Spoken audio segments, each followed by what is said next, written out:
So the first side hustle is something I've seen pop up a lot on my YouTube recently, and it's something called Amazon KDP. So if you don't know, Amazon KDP stands for Kindle Direct Publishing.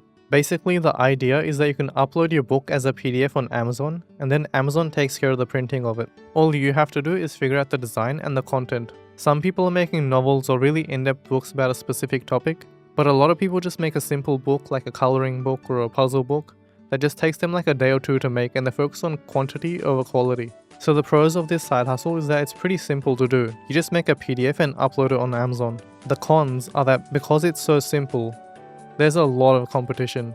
And since there's a lot of competition, you can't really get a high margin. Like, people are claiming they're making tens of thousands of dollars, but if you actually look at how much profit they're making, it's only like 12 to 20%.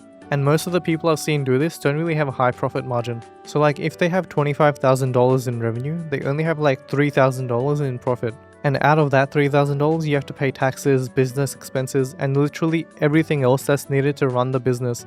And only then after that do you get any money. Also, that's after publishing like 20 to 50 books. Also, the amount you can spend to get a customer is actually very low. So let's say you sell a book for $9, and after all the fees and expenses, you're left with $3.24. You can't spend more than that $3.24 to get a customer. I remember Alex Hormozi talking about this on the My First Million podcast, but he didn't actually do this.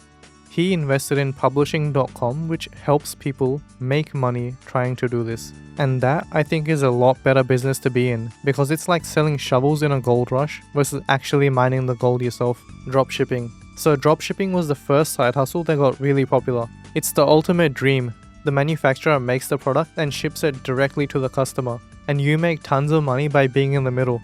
So I first tried dropshipping around 12 years ago. I've tried dropshipping so much stuff. Like, the first store I made was a store that sold rave party lights. So stuff like gloves with lights at the fingertips, and glow sticks, and like 50 other things. I've done a furniture store, sunglasses store, shoe store, clothes, meditation related necklaces and bracelets, anime merch, workout resistance bands, compression clothing, a hair detangling brush. I have tried it around 11 times over 6 years, and every single time it has not worked. This is the most overhyped side hustle. So the downsides of dropshipping. The products are pretty much junk. Like, every single item you could dropship is a commodity. Also, pretty much every single item you could dropship is already on Amazon, has thousands of reviews, and ships really fast, compared to like dropshipping from China, which takes like 2 to 3 weeks to deliver. Also, you have no competitive advantage. So as soon as something starts working and people find out it's dropshipped, a ton of competitors pop up. Like, just look at the slushy cups that were on TikTok with a single serving blender. It's pretty much impossible to get customers for this profitably for 99% of products. This is one business I don't plan on doing ever again. And I would say that the next business is actually a bit better than dropshipping. And it is having a custom label product. If you had a scale that goes from dropshipping products with no branding or customization to a business that has a completely unique product with good branding, then this would be around at the 30% mark. So this is getting closer to more of a business than it is the side hustle. I tried this side hustle a few years ago with an at-home laser hair removal device. See, the brand name was Stay Silky. The difference between this and dropshipping is that dropshipping ships directly from the factory in China and it has no branding. Meanwhile, a custom label product would have your logo and branding on it. Some manufacturers can also print your logo on the product and ship it directly to the customer, but if I were to do this again, I would buy the product in bulk and send it to Amazon FBA so I get fast shipping and I can sell it on Amazon. But just like dropshipping, this also has a huge downside, and that is the fact that other than the logo and maybe the color, there is pretty much zero differentiation between your product and the competitors. So what ends up happening is that you get a ton of people selling the same thing, and the only difference between every single one of them is the name. Also, if you're wondering why Stay Silky didn't work, it's because of that, and because of the fact that it's insanely hard to make content for. Because for a product like this, you need to show them how it actually works. You need to show it in action so it's being used. And this doesn't really have an action shot where you can see it doing something, like you can for the slushy cup or the blender. So the type of content you can make with this doesn't really get views.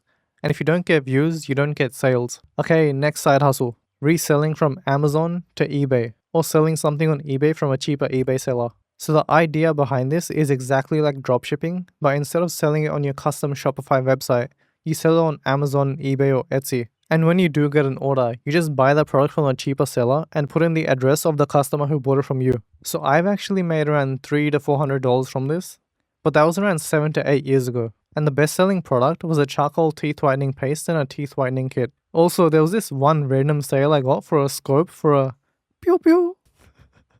And the reason why I'm not still doing this is because that it doesn't actually work. The margin isn't really there and you have no brand or unique selling point. The reason that this worked better than dropshipping for me is that platforms like Amazon, eBay and Etsy all have their own inbuilt traffic. So because people are already searching for products on their platform, there's a possibility that they see your listing and buy it from you. With dropshipping, unless you advertise or find a way to get people on your website, you're not going to get sales. So the next side hustle is Amazon FBA. The idea behind this is that you buy products that are cheaper in places like Walmart or any other place they're sold, and then you send them to Amazon's fulfillment centers and sell them on Amazon. This one seems really simple because all you have to do is find stuff that's cheaper and sell for slightly more on Amazon, but when you actually look into it, the amount of volume that you would need to actually make any decent money is insane. That's because the margins on this business aren't really that good. Suppose you want to make $100,000 in a year from this. Since the margins are only around 10% or lower, you would need to sell around $1 million worth of product.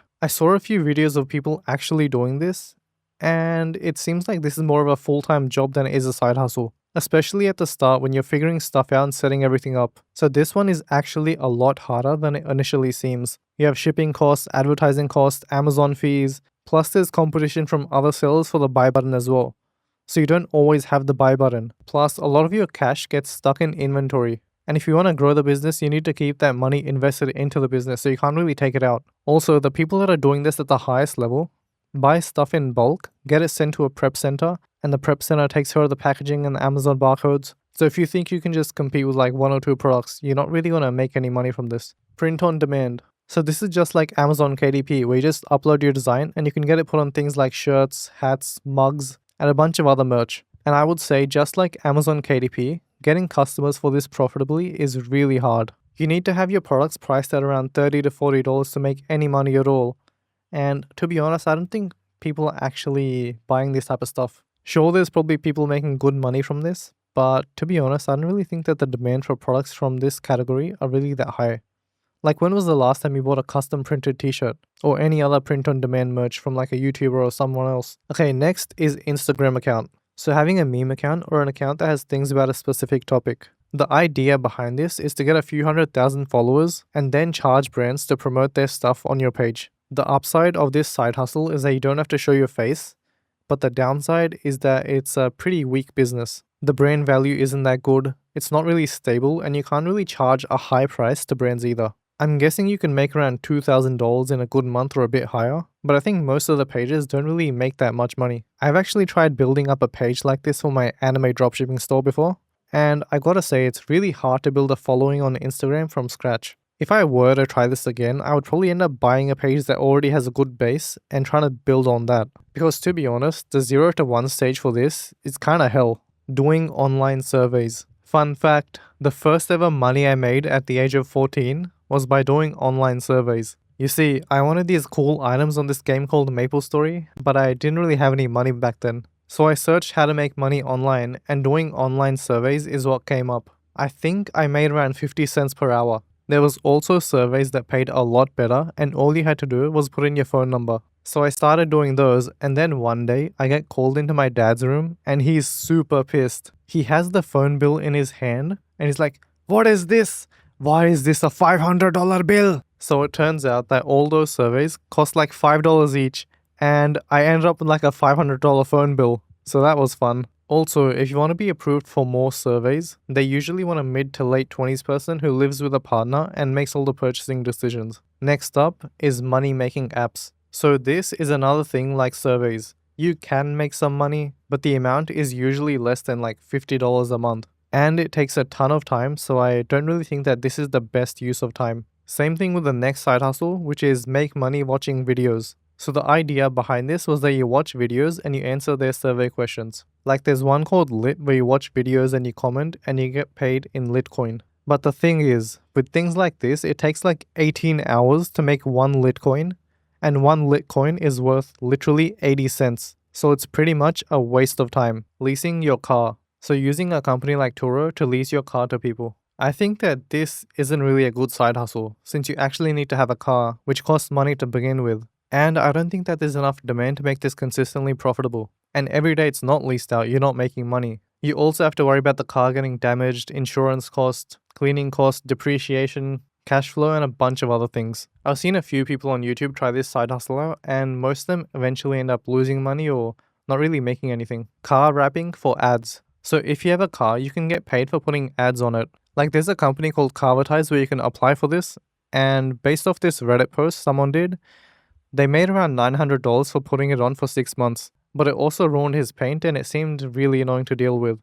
And he probably ended up paying more to get his paint repaired than he made from the ads. Meal prep. This one's hard because you're literally competing with every single food option out there. You're competing against food prep companies, restaurants, fast food, and just literally making the food yourself. I actually know someone that tried this. The food was great, the amount of food they gave was also a lot, and they were targeting people that actually had the purchasing power to buy it. But the thing with this is, even though you save people a lot of time so they don't have to make food, the people that buy the food, even though you give them so much value, just end up seeing it as a cost and think that they can just make it themselves, and they end up cancelling. Plus, actually making the food, having variety, and making it taste good is actually pretty hard. And after you take out all the costs and expenses and all the time it takes, it doesn't really make that much money. Accountability services. So being an accountability coach to someone, even though a lot of people say they need accountability and they would get so much more done if they had someone to keep them accountable, I don't think they would actually want to pay for this. Plus, getting clients for this seems like a pain,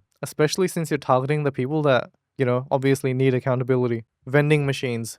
This was the side hustle everyone was obsessed with in 2021. The funny thing about this side hustle is that the people that actually did this were making more money by making videos about the side hustle than the actual vending machines themselves. I don't think that this is really a good side hustle idea. The initial cost to get the machines is a few $1,000s. The margin in the stuff you sell isn't that good, and you need to spend a lot of time managing the machines and restocking them. But the biggest problem is getting a good location for a price that you can actually be profitable. So the next side hustle is laundromats. So this one is very similar to vending machines, but I would say that this is worse. Worse because you actually need to lease a space to do this, and the startup costs are a lot higher. Plus, you're targeting the most price-sensitive demographic. Scalping concert tickets. Okay, this is probably one of the most hated side hustle options you could do. People hate ticket scalpers, and some places have even made it illegal. Plus, the pros that actually do this have like an army of bots that instantly buy tickets as soon as they're available. So I don't think you would actually have a high chance to buy the tickets in the first place. Sports betting. You're gonna lose money. The only person that wins from gambling is the casino. UGC content for brands. So making videos, usually shorts for products and brands. I've seen a lot of people on X advertising on X about how they can make videos for brands and make UGC content, but I don't think any of them are actually getting that much work. A few people I've seen have made a few $1,000s, but it's also taken them a lot of months to actually build up to that point. And it's not like the business you get from this is sticky either. The brands just get 1 or 2 videos made, and then you have to find more brands or businesses to make videos for. Day trading. There's a 90 to 97% chance you're going to lose money. And why would you play a game where the odds are against you? And the thing with day trading is that the upside is limited, and the downside is that you could lose your entire life saving. Forex trading. This is similar to day trading, but you're 99% going to lose money. My parents actually lost a ton of money because they got convinced to invest in Forex. It sucks. It's not a fun experience. Besides, you need like a pretty big sum of money to actually make anything from this, because the differences in currency are not really that big. So unless you have like a big amount of money to start with, you don't really make that much. Flipping Pokemon cards. So Pokemon cards are going up in price so much nowadays. Like a set that was released 3 months ago is now double the price. So that's like 100% increase. And the S&P 500 in the same time is only like 5%. So what a lot of people are doing is that they're buying Pokemon cards from places like Costco and selling them online for a higher price, of course. Like it's gotten to the stage where there's tons of people running into the store and fighting each other to get the Pokemon cards. And because of that, pretty much every store that officially sells Pokemon cards is out of stock. If you could find a way to get your hands on some Pokemon cards at retail price, you could make money doing this. But I have to say, if you do this and someone finds out, it's probably one of the worst reputations you could have, because people absolutely hate scalpers, especially ones that scalp Pokemon cards.